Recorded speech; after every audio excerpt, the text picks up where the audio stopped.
Voilà, bonsoir à tous. Vous m'entendez? Pas trop.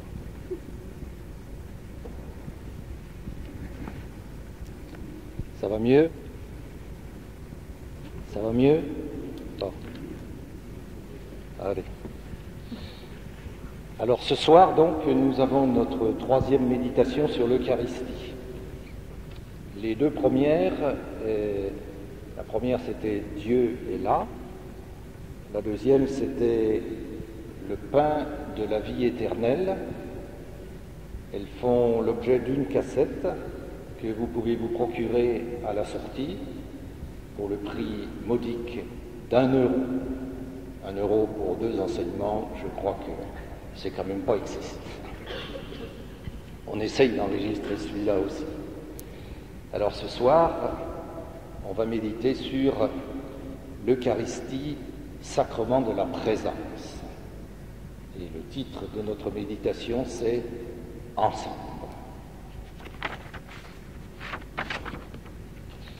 Comme on l'a dit au premier enseignement, l'Eucharistie provoque notre foi. Et ce soir encore, il faut aller au bout de notre foi. Jésus nous a dit, c'est dans l'Évangile de Jean, chapitre 6, verset 56, « Qui mange ma chair et boit mon sang demeure en moi et moi en lui. » Alors, premièrement, demeure. La communion n'est pas une rencontre, elle aboutit à un état qui dure. Demeure en moi et moi en lui. Deuxièmement, quand tu communies, moi, Jésus, je demeure en toi. C'est colossal, là. Que moi, je demeure en Jésus, oui, la petite sardine dans l'océan qui est Dieu, un infini de perfection. Je demeure en Dieu. Mais dans la sardine, l'océan, c'est fou. C'est impossible à comprendre. Et pourtant c'est vrai, puisque Dieu nous le dit. Jean 6, 56. Cherchez pas à comprendre, c'est un mystère. Mais dans la foi, sachez que, quand nous communions, Dieu demeure en chacun de nous. Pas un morceau de Dieu, tout petit, mais je reçois Dieu tout entier. C'est pas un puzzle qui est distribué. Jésus demeure en toi. Jésus demeure en toi. Je quitte l'église. Au revoir Jésus. À dimanche prochain. Et Jésus me dit, mais non, mais tu n'as rien compris. On part ensemble. On ne peut pas se séparer. Je demeure en toi. Maintenant que tu m'as mangé. On est ensemble. On ne peut pas faire autrement. Ta semaine, jusqu'à dimanche prochain, eh bien on va la vivre à deux. On va la vivre ensemble. Après l'Eucharistie, ça n'est plus comme avant. Quand nous repartons de l'Église, nous emportons avec nous le Christ. C'est fabuleux. Les pères de l'Église disaient, nous devenons des Christophores, des porte-Christ. Pas comme le petit ânon qui porte Jésus le dimanche des rameaux. Il y a l'ânon et il y a Jésus dessus. Je suis Christophore comme une amphore porte un vin précieux dedans. Le Christ est en moi. Je suis le porte-Christ. Le Christ vit en moi et moi je vis avec le Christ. C'est pas moi qui l'invente. Saint Paul le disait dans l'Épître aux Galates, chapitre 2, verset 20, « Ce n'est plus moi qui vis, c'est lui qui vit en moi. » L'amphore. Et Thérèse d'Avila disait, parlant de Saint Paul, qui vient de dire ça, « On eût dit que Jésus lui sortait toujours par la bouche, tant il le gardait présent dans son cœur. Alors oui, c'est Saint Paul, là. C'est Saint Paul, mais non, c'est toi aussi, c'est moi, c'est chacun de nous. Le curé d'Ars disait, quand tu communies, tu peux emporter Jésus. Il ne fait plus qu'un avec toi. Oh, que tu es heureux, mais que tu comprends peu ton bonheur. Tu comprends peu le bonheur d'être ensemble. C'est ce qu'on va regarder ce soir, parce que ce Jésus que j'emporte avec moi, ce Jésus ensemble avec toi, c'est pas une potiche sur un guéridon pour faire joli, c'est Jésus ressuscité. Et c'est la première parole qui nous a été donnée dans l'évangile de Marc ce soir, la résurrection. Tu emportes avec toi Jésus ressuscité, Jésus agissant, Jésus débordant de vie, Jésus le bienfaisant. Quand Pierre va baptiser le premier païen, le centurion Corneille, c'est dans les Actes des Apôtres, au chapitre 10e. Saint Pierre lui fait une catéchèse rapide, très rapide. Et lui parlant de Jésus, il lui dit cette phrase admirable, il est passé en faisant le bien. Il est passé en faisant le bien. Jésus le bienfaisant. C'est celui qui est ensemble avec toi. Alors il va te faire du bien à toi d'abord, si tu veux, si tu lui demandes.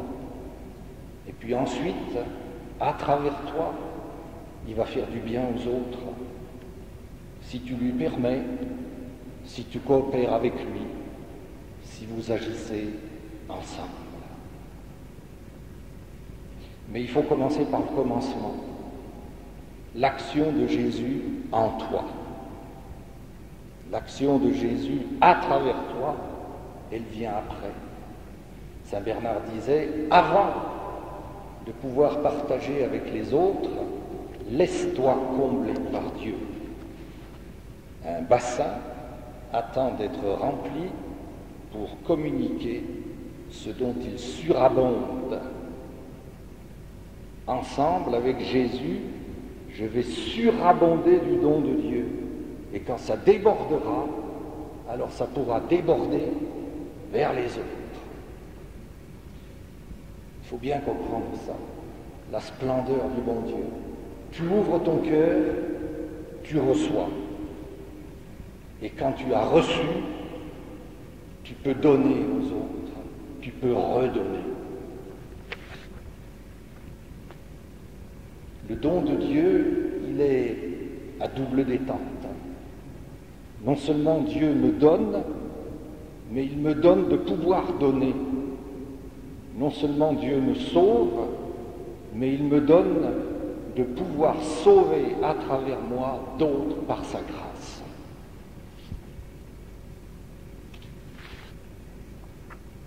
Alors, quand je reviens à ma place, après avoir communié, je suis dans la même situation que l'aveugle de Jéricho, Bartimée. Vous connaissez, et c'est dans Saint Marc qu'il faut aller le lire. C'est au chapitre 10, versets 46 à 52. Pourquoi ? Parce que comme à l'habitude, Saint Marc, c'est une véritable BD. En très peu de mots, vous visualisez une scène extraordinaire. Marc chapitre 10, l'aveugle à la sortie de Jéricho. L'aveugle crie « Fils de David, aie pitié de moi !» Vous avez fait la même chose. Vous avez dit « Kyrie eleison !» Et il continue. On lui dit « Tais-toi !» Il continue. « Fils de David, aie pitié de moi !» Et vous avez fait la même chose. Vous avez dit « Agneau de Dieu, prends pitié de moi !» Et voilà que Jésus s'arrête. Et il vient de s'arrêter dans votre cœur, puisque vous venez de communier. Et Jésus, doucement, avec bienveillance, vous pose une question, celle qu'il a posée à Bartimée. Que veux-tu que je fasse pour toi? Que veux-tu que je fasse pour toi? Alors c'est pas le moment de chanter. Il faut lâcher votre carnet de chant. Même s'il y a un gars qui vous dit de chanter, parce que Jésus vous parle, il vous questionne, et il faut répondre. C'est le temps du silence. C'est le temps du silence. C'est le temps du cœur à cœur. Sinon, tu es venu pour rien. C'était pas la peine. Tu repars avec rien. Puisque tu n'as pas accueilli Jésus. C'est le temps du silence et de la réponse. Alors, à cette question, que veux-tu que je fasse pour toi? Qu'est-ce que répond Bartimée? Qu'est-ce qu'il dit? Que je vois. Eh bien non, tout faux. Tout faux, bien entendu. Et c'est pour ça qu'il faut lire l'Évangile, parce qu'on croit le connaître et on ne le connaît pas. Bartimée répond en 2 temps. Et chose extraordinaire, il ne répond pas à la question posée. Il ne répond pas à la question posée, mais il répond à la vraie question, celle que Jésus lui pose en filigrane, implicitement. Jésus sait bien ce qu'il veut. J'allais dire, avec un mauvais jeu de mots, ça crève les yeux. Il n'a pas besoin de lui demander. Alors pourquoi il lui demande? La question que lui pose Jésus, c'est: est-ce que tu as confiance en moi? Est-ce que tu crois vraiment que je peux te guérir? Et c'est ce que fait Jésus quand nous le recevons dans la communion. Doucement, il nous dit: as-tu confiance en moi? Et la réponse de Bartimée est pour nous exemplaire, splendide, extraordinaire. Il dit: Rabouni, Rabouni. 2 fois dans l'Évangile et 2 fois seulement. Rabouni. Il se jette dans le cœur de Dieu.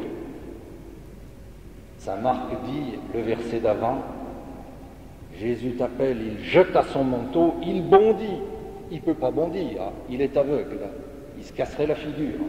Il bondit spirituellement, Rabouni. Il se jette dans le cœur de Dieu.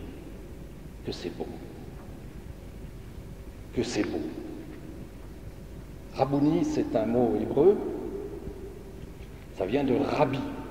Jésus est un maître en Israël. Rabbi. Et il ne dit pas Rabbi. Il dit Rabouni.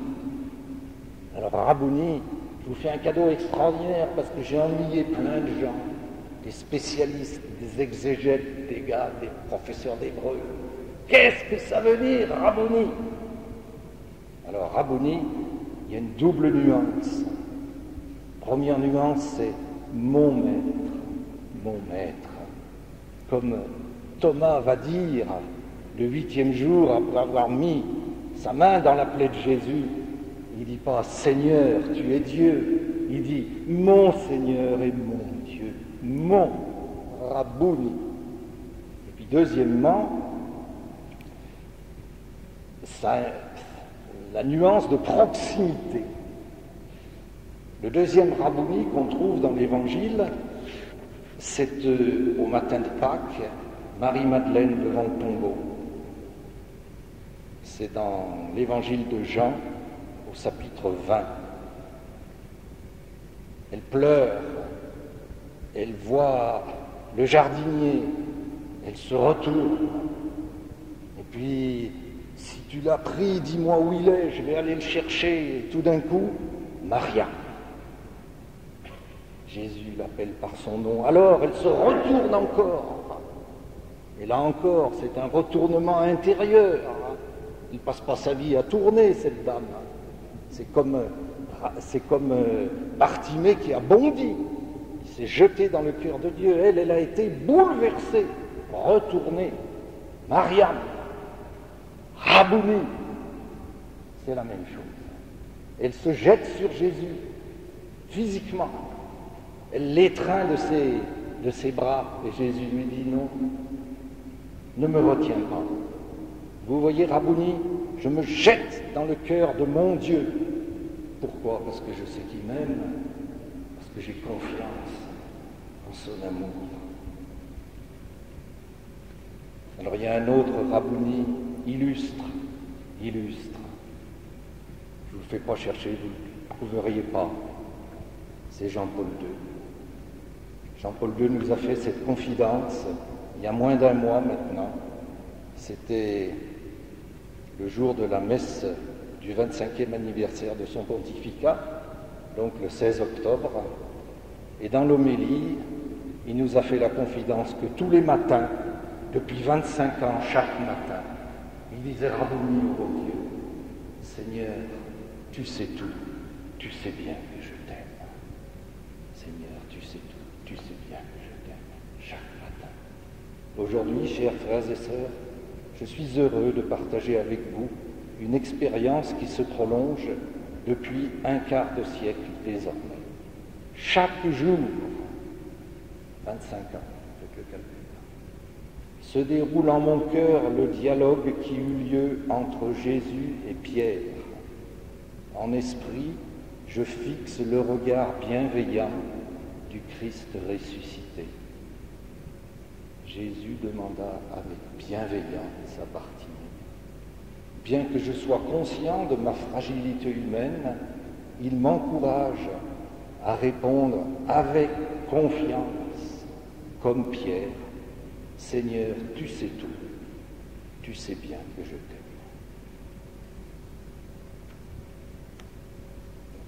Alors je vous fais une proposition, et si nous suivions l'exemple de notre bien-aimé pape, pas seulement à chacune de nos communions, en réponse à Jésus qui nous interroge, mais chaque matin, redire à Jésus notre confiance en son amour bienfaisant. Jésus, j'ai confiance en toi. Alors vous le direz comme vous voudrez. Vous le direz comme Marie-Madeleine ou comme Bartimée, vous direz Rabbouni. Vous direz comme Thomas, mon Seigneur et mon Dieu. Vous direz comme Jean-Paul II, tu sais bien que je t'aime. Mais vous commencerez votre journée, nous commencerons notre journée, parce que je me mets avec vous, bien sûr, en disant, Jésus, j'ai confiance en toi. Jésus, j'ai confiance en toi. Le pape poursuit dans son homélie, je le redis aujourd'hui avec force, ouvrez toutes grandes les portes au Christ, ayez confiance en son amour. Et nous pouvons avoir confiance en notre bien-aimé pape. S'il nous dit de le faire, faisons-le. Page 100. En toi j'ai mis ma confiance, ô Dieu très saint, toi seul est mon espérance et mon soutien.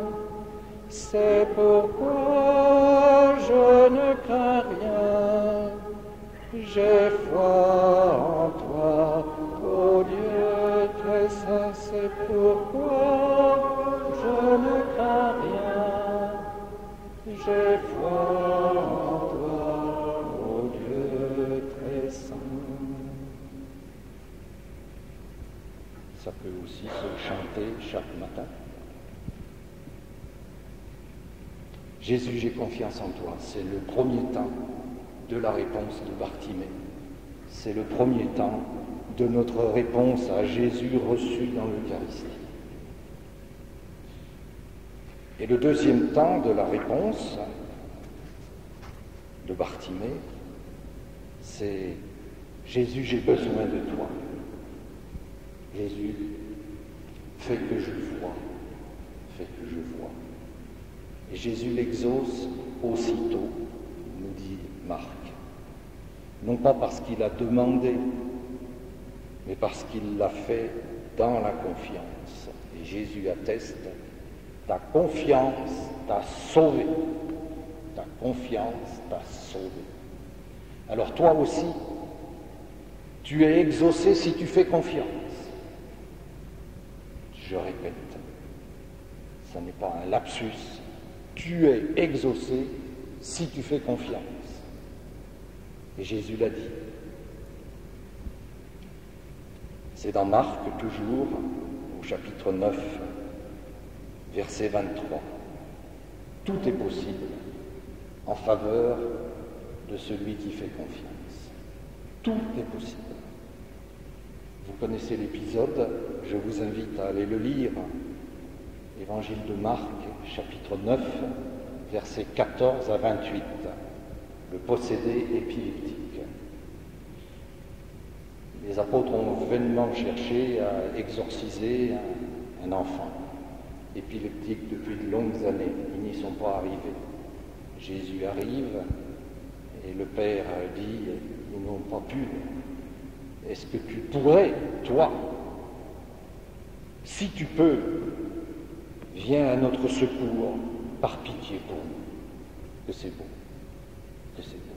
Si tu peux, viens à mon secours, par pitié pour moi. Quand on chante le Kyrie eleison, on ne sait pas ce qu'on dit. Kyrie eleison, pitié, Seigneur, prends pitié de moi. Pitié. Viens à mon secours, par pitié pour moi.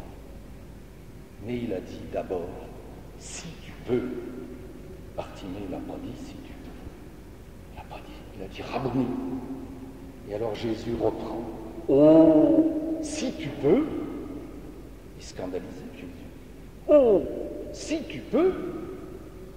Tout est possible en faveur de celui qui fait confiance.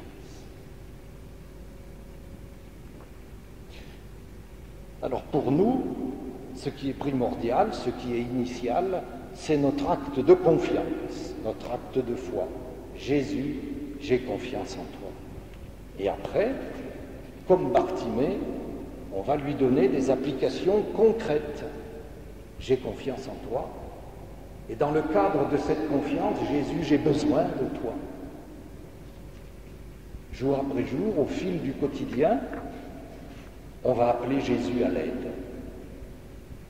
Chaque fois que tu vas buter sur une difficulté, chaque fois que tu vas être affronté à une tentation, tu vas appeler Jésus à la rescousse. Il y a un chant du renouveau africain qui dit ça magnifiquement. Téléphone, téléphone, téléphone à Jésus, téléphone, téléphone, téléphone à Jésus. C'est ça qu'on fait. Jésus, j'ai confiance en toi, alors je te téléphone. Il n'y a pas besoin d'aller bien loin, c'est pas une internationale, c'est pas une locale, c'est une communication interne, puisqu'il est là. Donc je suis sûr qu'il va m'entendre. Jésus, je te téléphone pour que, ensemble, nous venions à bout de la difficulté. Jésus, je te téléphone pour que, ensemble, nous surmontions la tentation. À l'aide, Jésus, j'ai besoin de toi. Quelques exemples qui peuvent être les vôtres. Vous vous coulerez après. Quelques exemples. Jésus, j'ai besoin de toi. Donne-moi le courage d'aller me confesser. Je remets de semaine en semaine et ça dure comme ça depuis 3 mois. C'est trop. Jésus, j'ai besoin de toi. Jésus, j'ai besoin de toi. Montre-moi comment m'y prendre avec tel ou tel de mes enfants qui est en difficulté. Et moi, je ne sais plus que dire et je ne sais plus que faire. Jésus, à l'aide, j'ai besoin de toi. Jésus, j'ai besoin de toi. Aide-moi à y voir clair vis-à-vis de ce garçon, de cette fille dont je sens bien qu'il me plaît, qu'elle me plaît. Aide-moi, aide-nous à ne pas aller trop vite, trop loin. Jésus, nous avons besoin de toi. Etc., etc. Le témoignage de cette infirmière entendue apparaît, qui venait de perdre un adolescent, un de ses enfants, dans un accident de voiture. Et quand elle allait prendre son service à l'hôpital, elle se précipitait à la chapelle, et devant le tabernacle, elle disait « Jésus, j'ai besoin de toi. Je te remets mon chagrin pour pouvoir consoler ceux vers lesquels maintenant mon métier m'appelle. Jésus, j'ai besoin de toi. »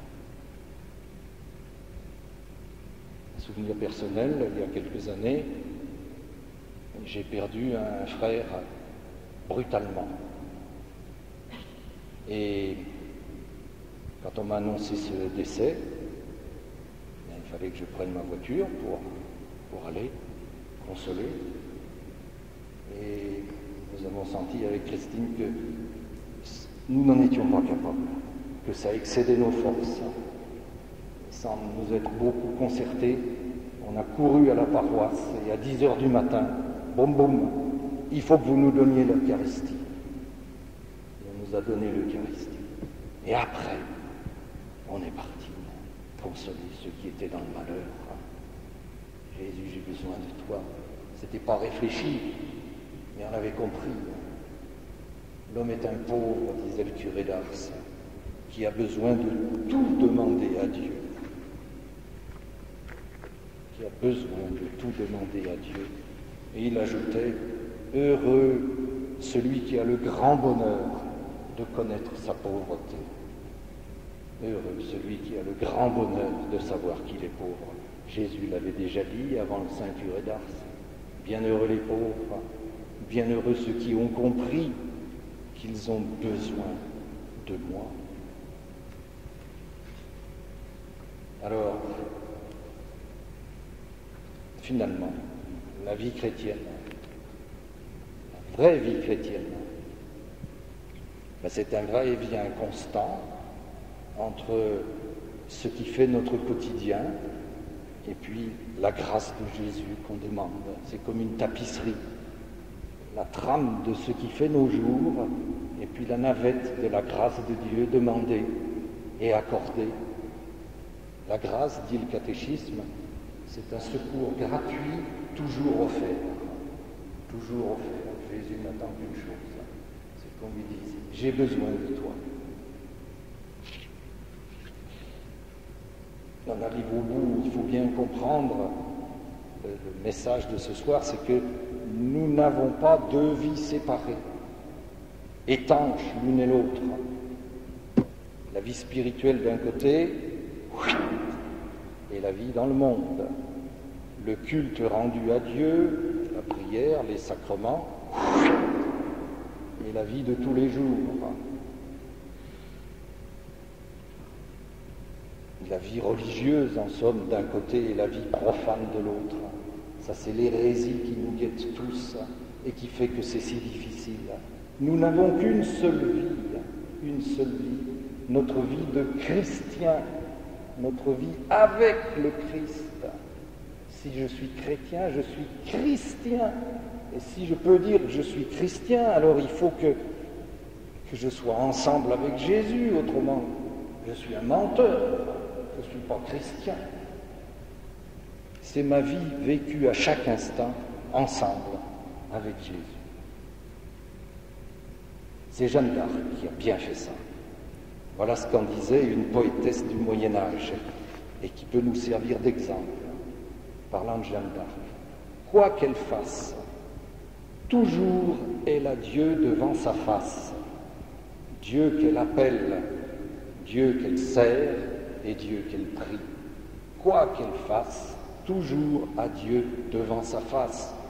Traduction moderne, toujours est ensemble avec Jésus. Voilà, notre communion, si vous voulez, pour qu'elle porte du fruit, pour qu'elle se déploie, eh bien, c'est par la prière qu'elle va porter son fruit, par la prière fréquente, la prière constante, au fil de nos difficultés, pour demander de l'aide, au fil de nos joies, pour dire merci, au fil de nos manques de confiance, pour demander pardon. À l'aide, merci, pardon. Le manque de confiance, c'est la définition même du péché. C'est dans le catéchisme, et c'est la plus belle. Catéchisme numéro 397. Ceux d'entre vous qui font le catéchisme à des enfants, ou qui ont de jeunes enfants, c'est comme ça qu'il faut le parler du péché. C'est un manque de confiance en la bonté de Dieu. C'est ne pas croire que notre Dieu, c'est le bon Dieu. Voilà. C'est tout simple, mais on sait bien que c'est pas si facile à faire. On prend page 52 et on commence par le couplet 2. Je veux chanter ton amour chaque instant de ma vie.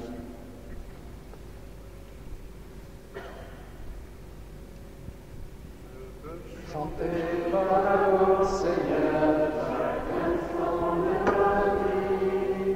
Danser pour toi en chantant ma joie et glorifier ton nom.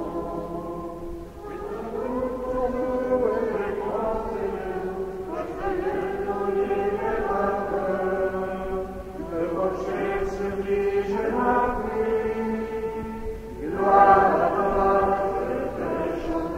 Ton amour, Seigneur, chaque instant de ma vie.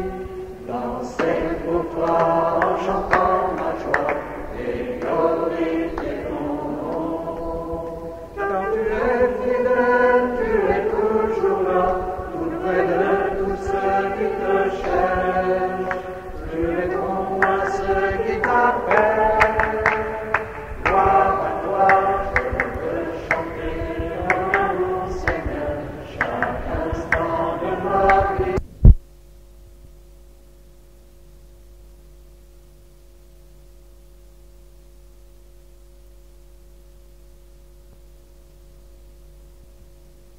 Danser pour toi en chantant ma joie et glorifier ton nom.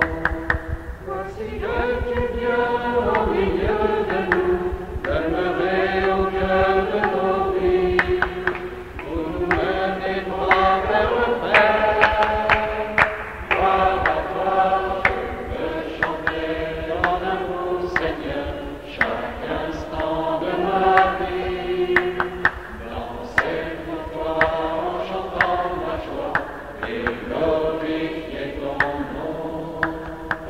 Avec toi, Seigneur, je n'ai peur de rien. Tu es là sur tous mes chemins. Tu m'apprends à vivre l'amour. Gloire à toi, je veux chanter ton amour, Seigneur, chaque instant de ma vie. Danser pour toi en chantant ma joie et glorifier ton nom.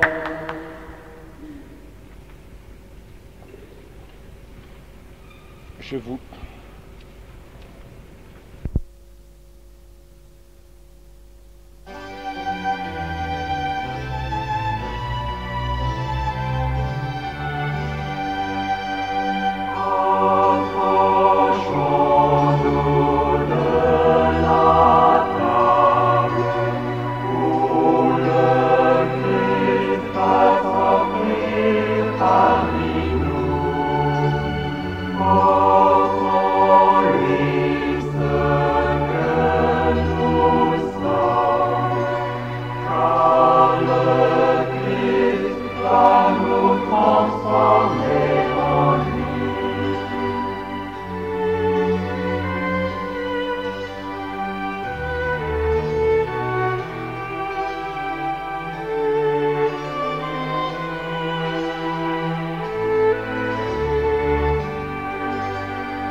Jésus-Christ le Seigneur, pardonne.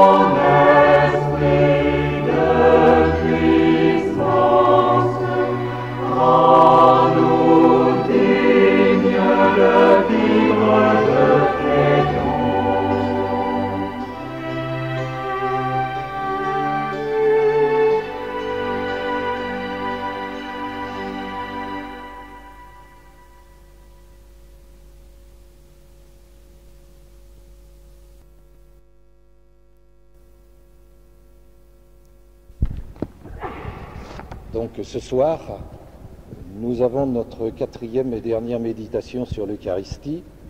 Et au plan concret, je vous signale que on a réapprovisionné les cassettes des deux premières qui sont disponibles à la sortie au prix de 1 €. Et les deux suivantes seront disponibles la semaine prochaine. Ce soir, le titre de notre méditation, c'est « La symphonie de la résurrection ». Ça nécessite quelques explications. Le pape a publié une encyclique sur l'Eucharistie au mois d'avril de cette année. Et vers la fin de l'encyclique, il dit « Dans l'Eucharistie, nous avons Jésus, nous avons, et il fait l'inventaire du trésor qu'est l'Eucharistie. Je trouve que pour vous, c'est un peu scolaire. Alors je vais vous emmener à la découverte du trésor de l'Eucharistie. Et cette découverte, nous allons la faire dans l'Évangile. Pas dans l'Évangile, dans les Évangiles. Et c'est pour ça que c'est la symphonie. Les Évangiles sont symphoniques, il y en a 4. Il faut toujours les entendre tous ensemble pour avoir la symphonie de notre foi. Il ne faut pas les lire par petits morceaux. Et c'est pour ça que dans votre Bible, vous avez toujours dans la marge des références sur les autres évangiles où le même passage est traité. Et il faut aller les lire pour entendre la symphonie. Ce soir, nous écoutons la symphonie de la résurrection. Parce que quand je vais communier, je rencontre Jésus ressuscité. Et d'autres l'ont fait avant nous. C'était le jour de Pâques. Alors nous allons regarder d'un peu près les rencontres avec Jésus ressuscité de la pointe de l'aurore jusqu'à la nuit de Pâques. Tout de suite, parce que je ne reviendrai pas dessus, il faut noter que chaque fois, à chacune des rencontres, c'est Jésus qui vient, le premier. C'est Jésus qui s'approche. L'amour de Dieu est toujours premier. L'amour de Dieu toujours nous précède.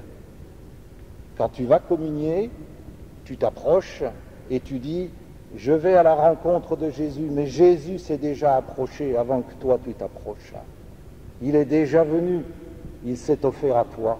Prenez, mangez, voilà mon corps. Prenez, buvez, voilà mon sang. Le Monseigneur Barbarin, il n'était pas encore cardinal, le jour où il a pris ses fonctions au diocèse de Lyon, c'est toujours un moment important, il a dit dans son homélie « Ne cessons jamais de rendre grâce pour cet amour de Dieu qui nous précède, qui nous enveloppe et qui jamais ne nous fera défaut. » Qui nous précède, qui nous enveloppe et qui jamais ne nous fera défaut.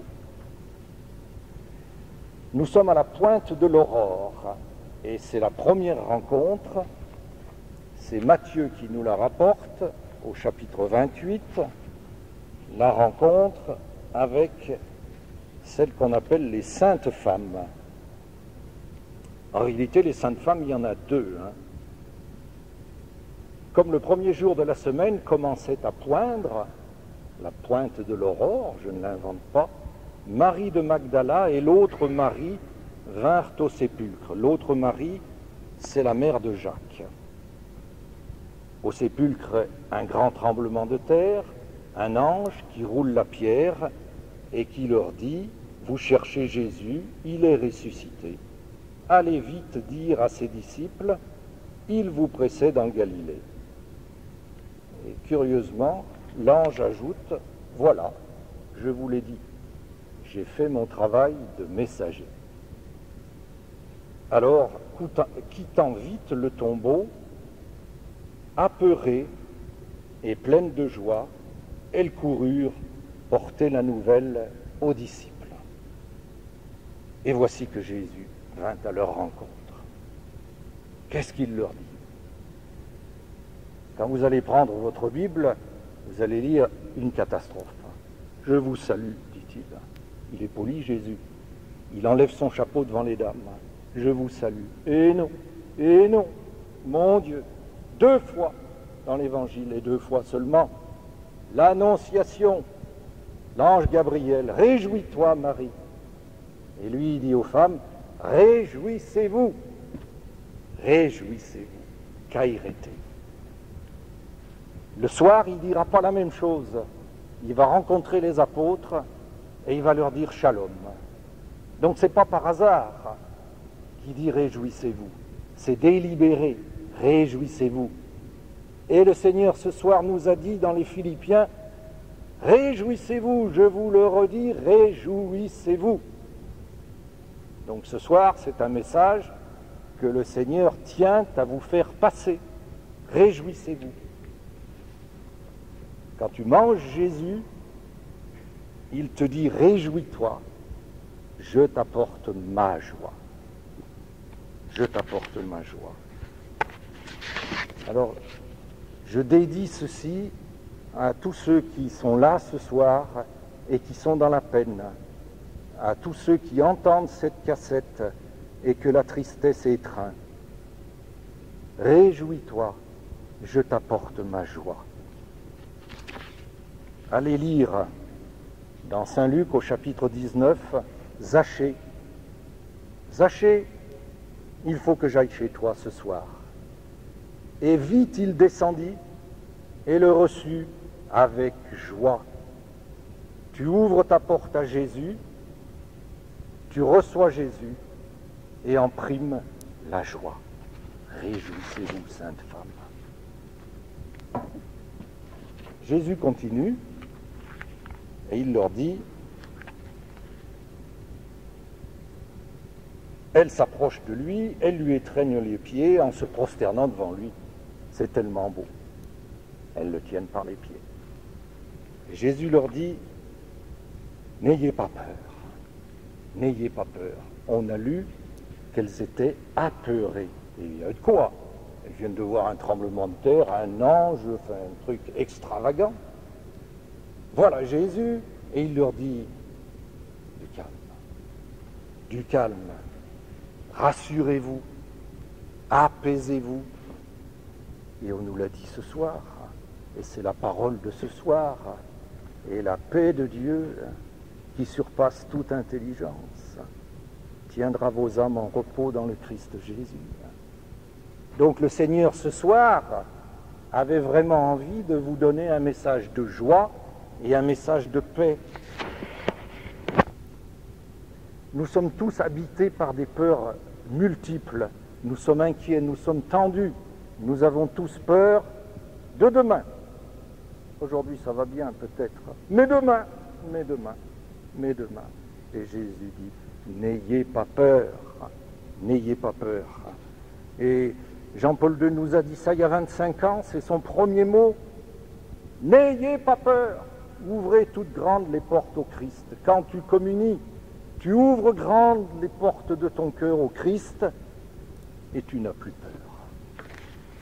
Et tu n'as plus peur. Chaque Eucharistie est un apaisement. Et Jésus continue, vous voyez, s'il en dit des choses, et s'il y a des découvertes à faire,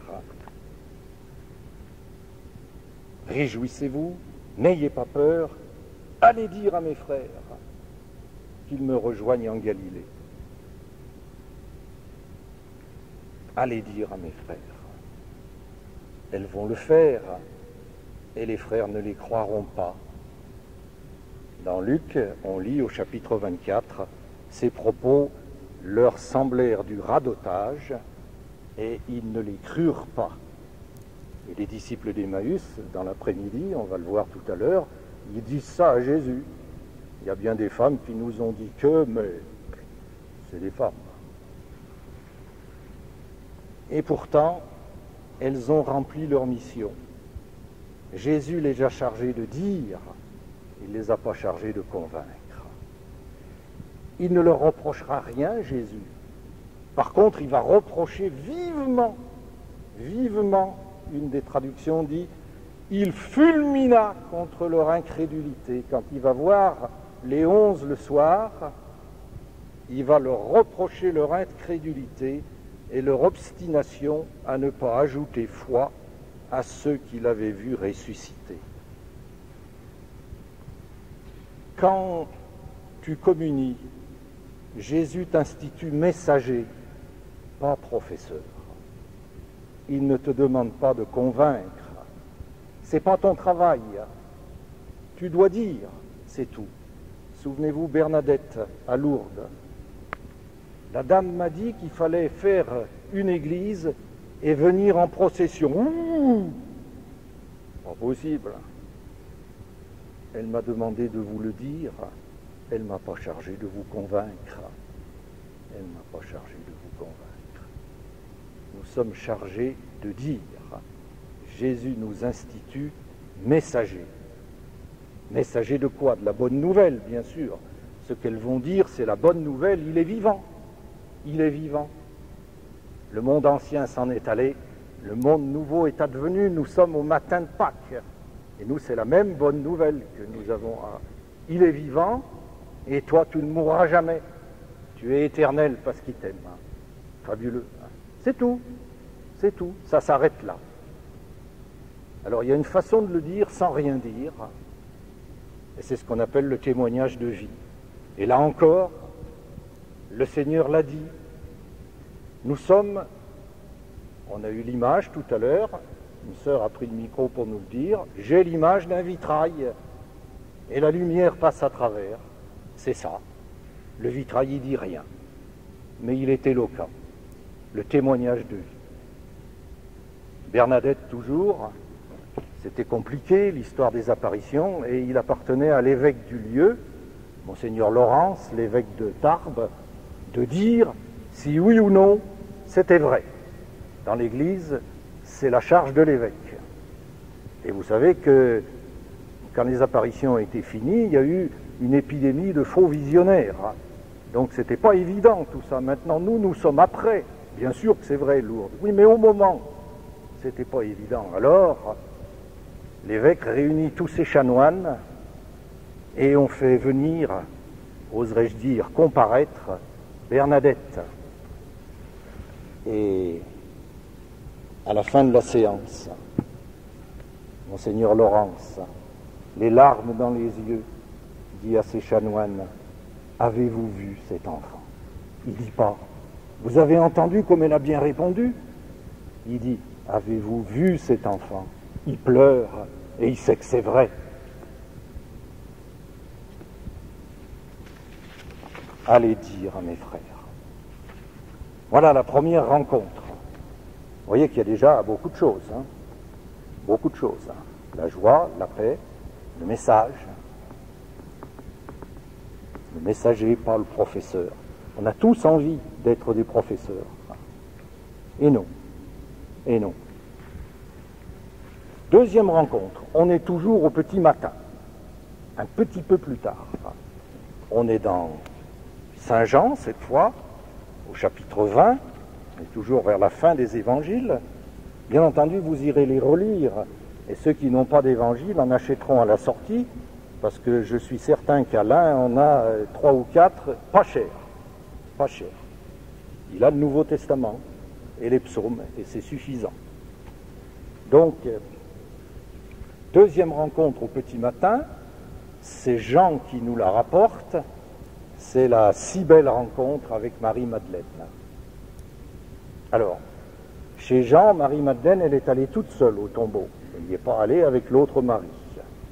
Et quand elle est venue, elle aperçoit que la pierre est enlevée. Elle aperçoit la pierre enlevée. Elle court alors et vient trouver Simon-Pierre ainsi que l'autre disciple, celui que Jésus aimait, et elle leur dit, on a enlevé le Seigneur du tombeau et nous ne savons pas où on l'a mis. Alors Pierre et Jean prennent leurs jambes à leur cou, ils viennent au tombeau, ils regardent, il y en a un qui croit que Jésus est ressuscité, c'est Jean, le disciple bien-aimé, Pierre, et Ils s'en retournèrent chez eux. Verset suivant, Marie se tenait près du tombeau, au dehors, tout en pleurs. Alors attention, là, on a une indication très précieuse. Pierre et Jean sont venus, et il ne s'est rien passé, parce qu'ils sont repartis très vite. Ils s'en retournèrent chez eux. Il y a tant de choses à faire, il y a tant d'occupations qui nous attendent. Jésus, il faut que je retourne à la maison, je suis pressé, je viens de te recevoir dans la communion, mais j'ai pas de temps, tu sais bien. On va chez les untels, on reçoit les untels, il faut qu'on s'en aille. Marie-Madeleine est demeurée, elle est restée, ils sont partis, elle est restée. Et c'est à elle que Jésus se manifeste. Attention, nos communions à la sauvette, nos communions à la va-vite, c'est celle de Pierre et de Jean. Elles ne portent pas de fruits, ou peu de fruits. Ne soyons pas trop pressés. N'ayons pas honte de demeurer. Donnons du temps à la rencontre. Donnons du temps à la rencontre. Et ça vaut la peine, puisqu'on continue. Alors, elle regarde à l'intérieur, 2 anges lui disent « Pourquoi pleures-tu » Et elle dit « Parce qu'on a enlevé mon Seigneur. » Ayant dit cela, elle se retourna et vit Jésus qui se tenait là. Jésus est là. Jésus est là quand je viens communier. Jésus est là quand Marie demeure. Mais elle ne savait pas que c'était Jésus. Le prenant pour le jardinier, elle lui dit, si c'est toi qui l'as emporté, dis-moi où tu l'as mis et je l'enlèverai. Jésus lui dit, Mariam. Ah, Mariam. Se retournant. Elle s'est déjà retournée physiquement. Donc si elle se retournait à nouveau physiquement, elle tournerait le dos à Jésus. Donc c'est se retournant en elle-même, bouleversée. Et il y a de quoi. Et il y a de quoi parce que Jésus l'appelle par son nom, mais mieux que par son nom. Elle a un nom, elle. On l'appelle la Madeleine, la Madelon. C'est la fille à soldat. C'est la fille à soldat. La Madeleine, c'est du mépris. Mais les soldats sont romains, circonstance aggravante. À Magdala, il y a une garnison romaine, et c'est la fille à soldat romain. Alors là, il y a de la haine. La Madeleine. Et Jésus l'appelle pas la Madeleine. Il l'appelle Marie. Marie, le nom de sa mère. Marie la toute pure, parce que Marie l'a toute purifiée. Son nom, débarrassé de la gangue du péché. Le péché, Jésus l'a jeté au fond de la mer. Et nous, c'est la même chose. Son nom comme un joyau retrouvé. Son nom d'en avant. Quand Jésus nous regarde, il nous voit devant.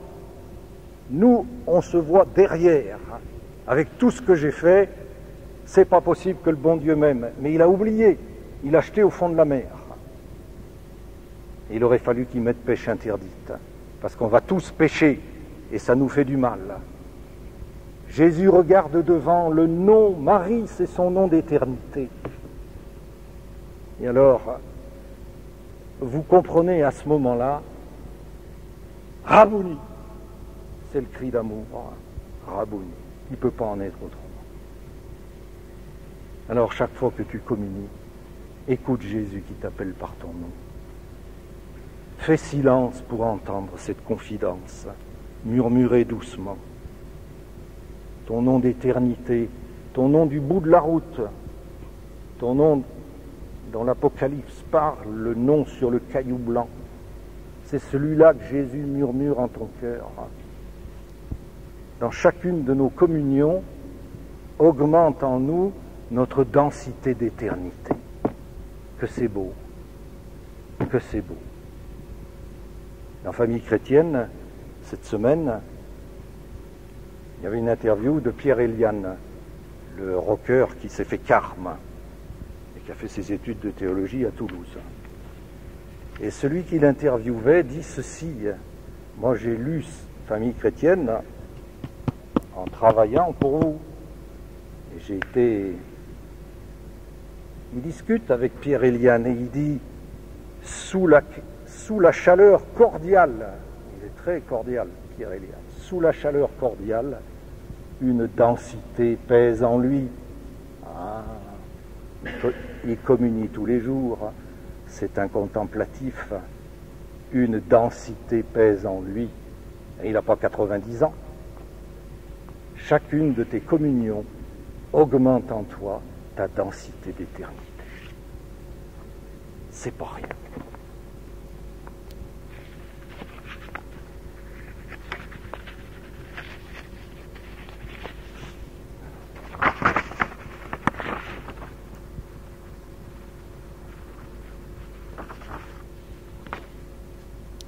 Il lui dira aussi, après, nous on va passer, parce qu'on est pressé, à une autre rencontre, mais il lui dira aussi, il l'instituera messagère.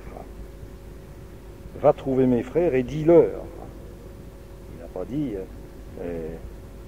envoie-les-moi en Galilée. Il dit, dis-leur que je suis ressuscité. C'est tout. Troisième rencontre. La journée se déroule. Nous sommes maintenant l'après-midi. On est même vers la fin de l'après-midi. Et cette rencontre nous est rapportée par Luc, au chapitre 24. C'est Emmaüs. Alors ce que Luc nous raconte si bien, que vous connaissez, mais qu'il faut aller relire sans cesse, eh bien c'est une résurrection. Tout bascule au moment où il communie dans l'auberge des mains de Jésus. Tout bascule. Et tout peut basculer pour toi à l'identique, parce qu'il n'y a pas de différence. C'est le même Jésus, et tu n'es pas fabriqué différemment que les disciples d'Emmaüs. Alors souvenez-vous, tout bascule avant deux disciples qui ne le sont plus, puisqu'ils ont déserté. Ils ne suivent plus Jésus, ils lui tournent le dos. Ils quittent Jérusalem, ils ont peur pour leur peau. Peut-être que nous aussi, on aurait eu peur. Et puis, après, tout de suite après, aussitôt, dit le texte, au verset 33, eh bien, ils repartent dans l'autre sens. Ils refont de nuit ce qu'ils ont fait de jour, 12 kilomètres, s'il vous plaît. Et ils disent eux-mêmes qu'ils ont le cœur plein de feu, alors qu'ils avaient le cœur de cendre avant. Des démissionnaires au cœur de cendre. Voilà la bonne définition des disciples d'Emmaüs, des traîtres, des lâches. Ça nous arrive aussi. Il faut avoir le courage de le regarder en face. Ils sont retournés, ils sont remis dans la bonne direction. Moi je dis qu'ils sont ressuscités parce que je le lis dans le texte. À cette heure même, ils partirent, mais non, ils se levèrent comme Jésus s'est levé, anastantes. Ils se levèrent, donc, comme Jésus s'est relevé le matin, il les relève le soir. Jésus qui est ressuscité, ressuscite les disciples d'Emmaüs. L'Eucharistie, pour eux, ça a été une énergie de résurrection. Et pour nous, c'est la même chose. Liturgie, l'Eucharistie, nos messes, c'est une liturgie, rime avec énergie. Il y a le même mot grec dans les deux mots, ergon. Et ceux qui ont fait des études de physique savent que l'ergue est une unité de travail, une unité d'énergie. Liturgie rime avec énergie. Eucharistie rime avec énergie. Et c'est la même chose pour nous. Chacune de nos communions est énergie de résurrection et correction de trajectoire s'il en est besoin. Il les a remis dans le bon cap. Alors c'est vrai ça, je peux le dire parce que je l'ai vécu. Moi aussi, j'étais un disciple d'Emmaüs. J'avais déserté. J'avais quitté l'Église.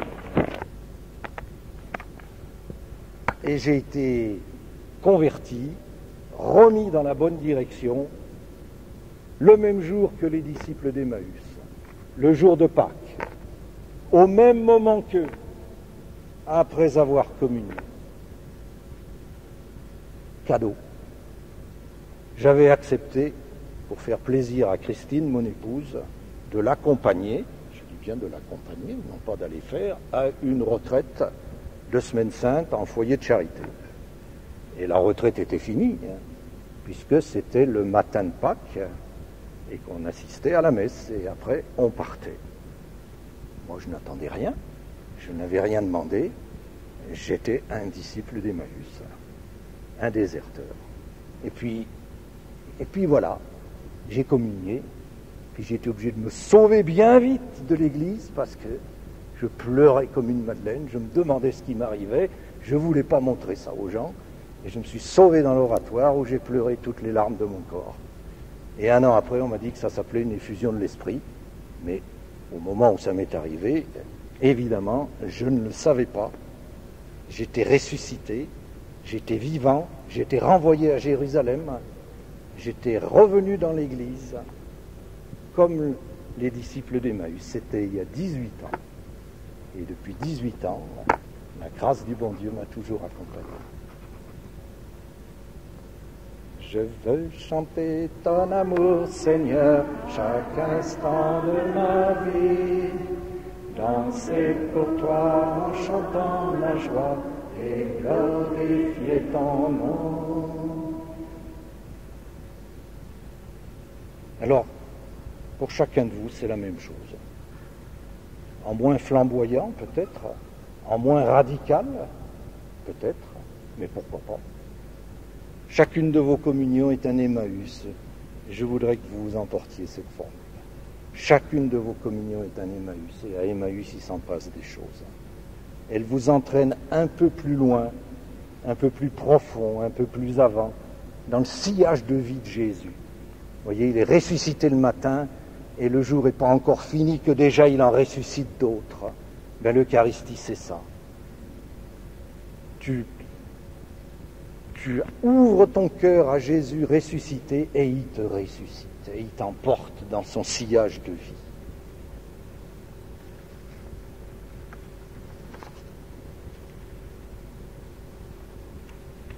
On est en fin de journée, puisque vous vous souvenez que les disciples d'Emmaüs sont repartis de nuit à Jérusalem. Donc là, 4e et dernière rencontre, en fin de journée, le soir, nous dit Jean, c'est dans l'évangile de Jean, au chapitre 20, c'est la rencontre de Jésus avec les apôtres.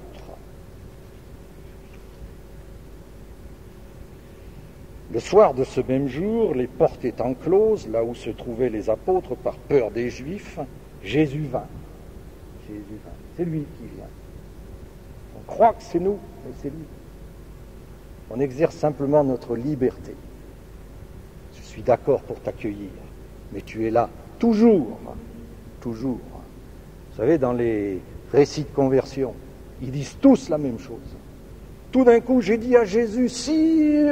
Mais Jésus est là, tout de suite, il répond. À tout instant, Jésus est là, Jésus est là, Jésus est là. Jésus vint et se tint au milieu d'eux, il leur dit « Shalom », comme je l'ai dit. Eux, il leur donne la paix. Il leur montre ses mains et ses pieds. Les disciples furent remplis de joie, revol à la joie. Et il leur dit à nouveau « La paix soit avec vous. Comme le Père m'a envoyé, je vous envoie. » Apostolos, l'envoyé. Pas un messager, lui. C'est un envoyé, c'est différent. Ayant dit cela, il souffla sur eux. Alors attention. Là, ce que Jean nous décrit, Luc nous a décrit une résurrection à Emmaüs. Et là, Jean nous décrit une nouvelle création. Jésus souffla sur eux. Le verbe n'est employé qu'ici, dans tout le Nouveau Testament. On ne le trouve nulle part ailleurs. Par contre, on le trouve dans l'Ancien Testament et au tout début, dans la Genèse, le même. Le Seigneur Dieu modela l'homme avec la glaise du sol. Genèse chapitre 2, verset 7. Il souffla dans ses narines une haleine de vie et l'homme devint un être vivant.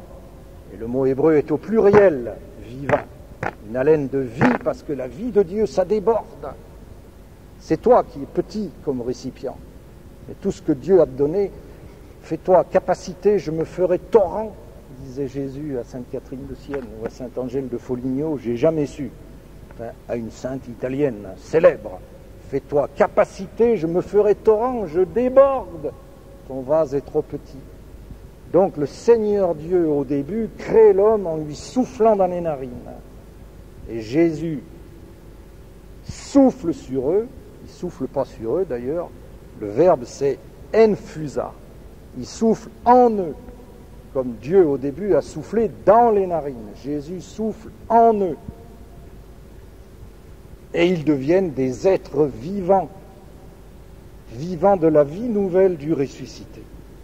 Alors, c'est très important ça, parce que quand tu communies, quand tu accueilles Jésus, quand tu es ensemble avec Jésus comme il était ensemble ce soir-là avec les apôtres, eh bien comme il a soufflé en eux, il souffle en toi, il souffle sur toi et il t'insuffle un supplément de vie. Il vient lui qui a vaincu la mort vient te délivrer de tes petites morts. Toutes ces petites morts qui nous entravent. Ça me rappelle un film, ça, qui s'appelait Rabbi Jacob. C'est pas bien théologique, mais quand même, on comprend très bien. Et Louis de Funès était tombé dans un pot de chewing-gum. Et il ne pouvait plus s'en tirer, il tirait partout. Voilà les petites morts qui nous entravent. Alors Jésus vient nous guérir de ça. Jésus, le vivant, vient nous guérir, vient nous arracher à nos chewing-gums. Il vient soigner nos blessures. Et qui d'entre nous n'en a pas? Jésus souffle en toi. Jésus souffle en toi. Dites-vous ça quand vous avez communié. Il te rebâtit, il te reconstruit, il te renouvelle. Il fait une œuvre nouvelle. Chaque fois que tu es ensemble avec Jésus, communion après communion, il te construit. Il construit ta maison spirituelle. Si le Seigneur ne bâtit la maison, en vain peinent les bâtisseurs.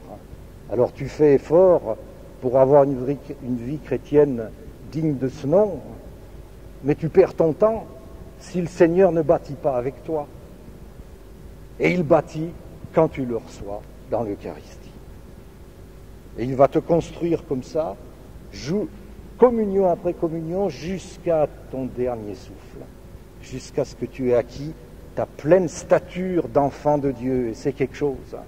Et c'est quelque chose. Pensez, je sais pas, Mère Teresa, Jean-Paul II, pleine stature d'enfant de Dieu. On est appelé à la même chose. Et c'est Dieu qui construit si on le laisse faire. Jésus souffla sur eux. Mais c'est pas fini.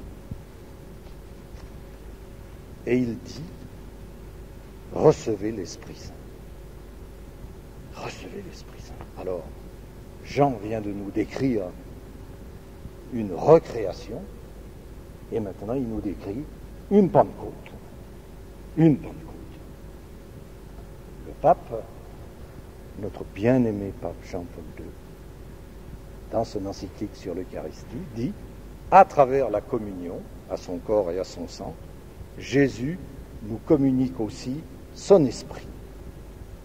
Et il cite, c'est un beau cadeau que je vous fais, parce que je pense que vous n'êtes pas familier des encycliques, il cite un texte magnifique de Saint Éphrem.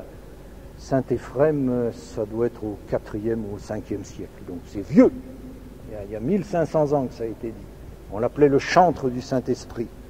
Pas pour rien, c'était un poète mystique, Saint Éphrem. Et voilà ce que dit Saint Éphrem.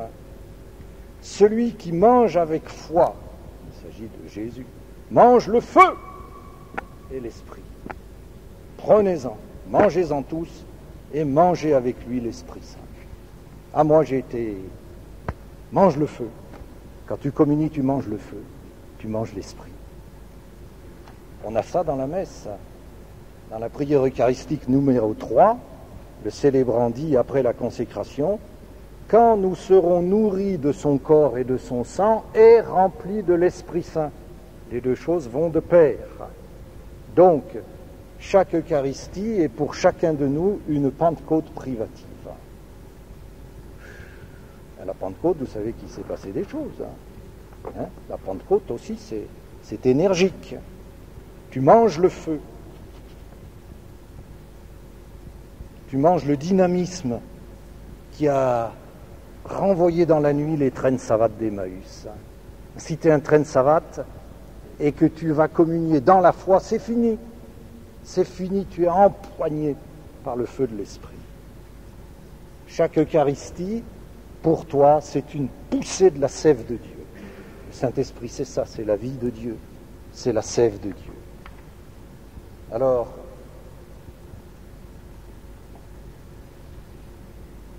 c'est fini. Si tu as l'impression d'être un chrétien morose, flappy, si tu es un traîne savate spirituel, ça nous arrive tous à un moment ou à un autre. Si tu es à ce moment-là, tu es comme ces ballons de baudruche qui ont été beaux, puis que les enfants ont oubliés dans un coin de la maison. Alors ils se sont dégonflés et ils sont tout fripés.